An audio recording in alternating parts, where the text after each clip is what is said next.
আসসালামু আলাইকুম dear viewers, নতুন একটি ভিডিও নিয়ে আসলাম আপনাদের মাঝে। আমি অপু।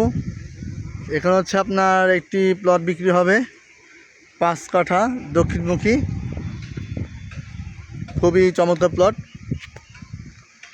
এখানে লোকেশনটা খুব ভালো, দুদিকে রাস্তা আছে। এই রাস্তাটা হচ্ছে আপনার 200 ফিট রাস্তা হবে, আর এটা হবে কর্নার প্লট হবে, সম্ভবত কর্নার প্লট হবে। আর হচ্ছে ওই পাশে একটা মেন রোড আছে, ওটা হচ্ছে 60 ফিট রোড, সুন্দর। আপনি দুই দিকে রাস্তা পাচ্ছেন, 100 ফিট মাদানী এভিনিউ যাওয়ার জন্য এবং হচ্ছে 300 ফিট যাওয়ার জন্য। আর যে রোডটা আছে, এই রোডটা হচ্ছে আপনার স্বদেশের জন্য খুবই কাছে। আর এখানে স্টেডিয়াম আছে, সালাম মসজিদ আছে, খুবই চমৎকার প্লেস। যদি কেউ নিতে চান দয়া করে আমার সঙ্গে হোয়াটসঅ্যাপে যোগাযোগ করুন। আমার নাম্বার হচ্ছে 01760181823। আমি আবার বলছি, আমার নাম্বার হচ্ছে 01760181823। ধন্যবাদ।